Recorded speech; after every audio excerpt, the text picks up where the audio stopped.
চাঁপাইনবাবগঞ্জের শিবগঞ্জ উপজেলার চৌকা সীমান্ত দেশের অন্যতম স্পর্শকাতর এই সীমান্ত এলাকা দিয়ে বছরের পর বছর ধরে চলছে মাদক ও চোরাচালান। নতুন করে আলোচনায় আসে পুশিন এর ঘটনায়। স্থানীয়দের অভিযোগ, সীমান্তের বিভিন্ন পয়েন্ট ব্যবহার করে ভারতীয় মাদক, ফেনসিডিল, মদ পাচারের চেষ্টা চলে প্রায়। সবশেষ পুশিন কাণ্ড। কোনখান দিয়ে মাদক পাচার হয় তারা তো দেখতে পাইছে না, তারা কি করবে রাত্রে অন্ধকারে।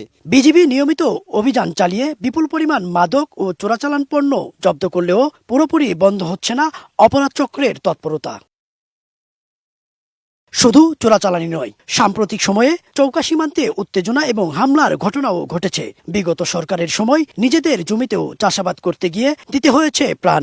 না, আমরা কোনোদিন ভয় করি না। তো আমরা সব সময় আগা মহারাজ থাকি। আমরা কোনো সময় বর্ডার এলাকায় আমরা কোনোদিন ভয় করি না। আমরা প্রতিবাদ করবো, না দরকার হলে আরো সহায়তা করবো বিডিআর এর সাথে। কত রকম হয়েছে, আমার স্যালো তাও একবার নিয়ে চলে গেছিল। স্যালোটা কত রকম করে ঘুরিয়ে পেয়েছি।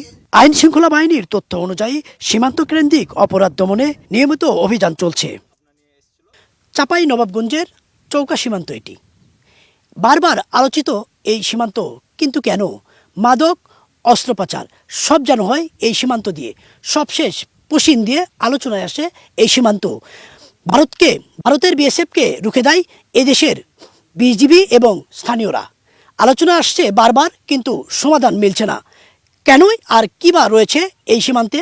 কেন এত অপরাধ ঘটছে? চাঁপাইনবাবগঞ্জ থেকে ইদ্রিস আলম, দেশ টিভি।